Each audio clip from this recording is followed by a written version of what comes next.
I have to tell you, though, I want to tell you the 7 reasons I believe that Jesus rose from the grave. But what I want people to know is based on the evidence, Jesus' resurrection is the only way that we ultimately make sense of the suffering in our lives. Romans 8:18, Paul said, all the sufferings I endure now cannot compare with the glory that will be revealed to us someday.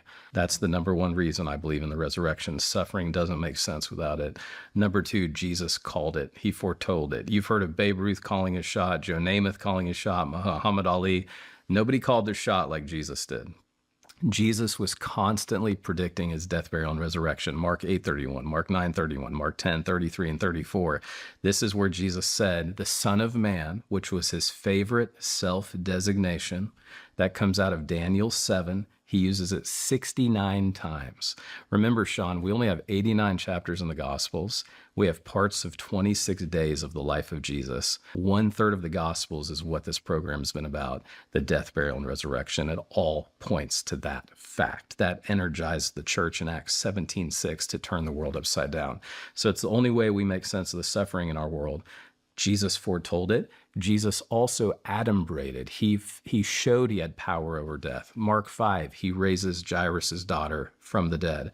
Luke 7, he raises the widow of Nain's son from the dead. And then, of course, John 11, he raises Lazarus from the dead. I've been in Lazarus' tomb in Bethany. Many Christians don't go there because it's West Bank or whatever. I had a great time there. I got all the way down to the tomb, Sean, and I literally yelled out, Lazarus, come forth!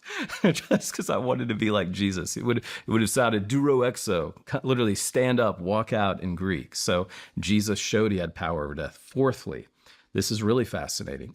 All of the textual and archaeological evidence authenticate the resurrection accounts that we have in the Gospels.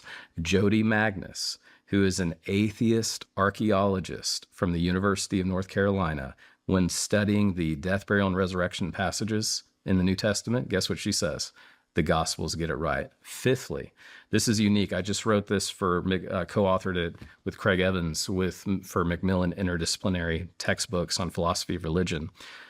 There is no psychological reason in Judaism to invent the Jesus story unless it actually happened. It is not, as I mentioned earlier, what any of his disciples would have expected. I already mentioned 4Q 285, where it's seen that Jesus would kill the Roman emperor. Sixthly, you cannot explain the conversion of hostile witnesses to Jesus apart from the resurrection. Jesus appeared to those who loved him. Jesus appeared to those who were indifferent to him, and Jesus appeared to those who hated him. Look no further. We've talked about James and then the Apostle Paul. The 7th fact is huge. Everywhere the gospel goes, society is brought freedom, not perfection, but freedom.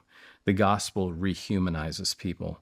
The gospel brings freedom. Galatians 3:28 says, and this was seditious for Paul to say this, that in Christ there's neither Jew nor Gentile, there's neither slave nor free, there's neither male nor female. We are all one in Jesus Christ. He said that when Rome was at its highest, 40% of the empire were slaves. The gospel rehumanized women and children.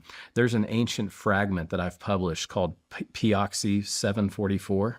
It's a love letter written in Greek from Hilarion to his wife Alice. This is what the world was like before Christianity. People don't realize it was hell on earth. There was something about the X factor of the resurrection that was a game changer. This is what Hilarion writes. I'm going to say it in Greek. Eon ein telea ekbale. This is what he wrote to his wife. Beautiful love letter. And his wife will give birth to their child before he returns home. And what I just quoted in Greek verbatim was, if it is a boy, keep it. If it's a girl, throw it away. And no one would have batted an eye. You and I would not have batted an eye. That was the 1st century BC. Jesus comes on the scene. Let the children come to me. He rehumanizes children. You have literally rescue missions saving children from the Christian movement. In one of my books, Unimaginable, I give 12 ways the world would be radically different tomorrow if there were no Christians. And listen, I don't worship Christianity. I don't worship the Bible. I don't worship the church. I worship the risen Christ. I want to make that very clear. But I also want to make it clear the church is the greatest force for good on planet Earth. And we don't talk enough about what the Jesus movement does. all the idiots get the clickbaits, the people that fall, the people that can't keep their life straight. But you know what? There's an army of believers out there doing amazing work. They're the front line in every time there's a disaster. They want to help people. They want to love their enemies, pray for those who persecute them, and just be there. My daughter's in Montreal right now, serving Canadians, loving Jesus, freezing her tail off just to tell people about Jesus with a group from our Christian Academy. This is what is the most underreported phenomenon, is the impact that the gospel made. And of course, then the eighth reason is the Shroud of Turin. So I've just given you the top 8 reasons of why I believe Jesus rose from the grave and why it matters today. Thank you.